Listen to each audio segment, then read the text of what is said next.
I want to show you what to do in the unfortunate circumstance if your fuse blows, and that's what happened to me. My fuse seems to have arrived broken in my meter. I don't even have a replacement, but I'm going to show you how to get to it. And if I went to a hardware store, I could pick up a replacement. But all you'd need is a small Phillips head screwdriver like that with a really pretty small end here. Okay, and what I would do first is I'd turn the meter off. And your meters, if you have this kind of meter, it has a plastic covering that you can take off of it. It's a little hard for me to show it in the camera, but the plastic covering is now off. On the reverse side of the meter, there's two little holes right here, and there's two small Phillips screws in there, so I have to unscrew each of those.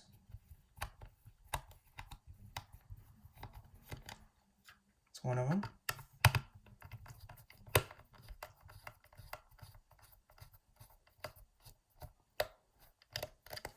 It's the other. Just loosen them enough, and then the back will open up like that. And then inside here, here's the battery that powers the meter. It's a 9-volt battery, just like the one you're using. And here's the fuse. Now, a fuse is actually an important electrical device because it keeps more expensive components from failing. By failing itself, and that my fuse arrived having failed, and I just pop it out with my screwdriver, and there's this tiny little wire in there, and what happens is if too much current flows through it, the wire actually melts. And this fuse, I believe, is a 200 milliamp fuse, because that's the limit of the meter in the setting that the fuse is controlling. And it actually says 0.25 amps right there, I see it. So it's actually 250 milliamp fuse. So if you go to that, if you're in the unlucky situation that I'm in, and you're finding that you're not measuring any current, you might have a blown fuse. I want to know how many of you have blown fuses, so if you could let me know, please do. But I'll provide the data you need otherwise, because I have other meters I can use.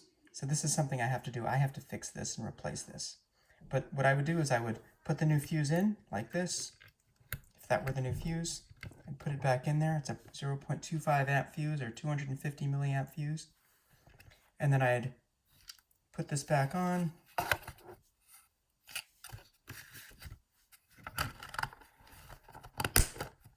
Gotta make sure all the wires are inside.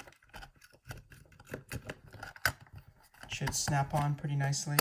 There it goes. And then I'd have to tighten the screws, the Phillips head screws, with the screwdriver again. Tighten them down as far as they go until it's too tight to turn. And then I put the cover back on the meter, and I'm ready to roll again with a new fuse, which I don't have. I'm gonna have to use a different meter for this lab.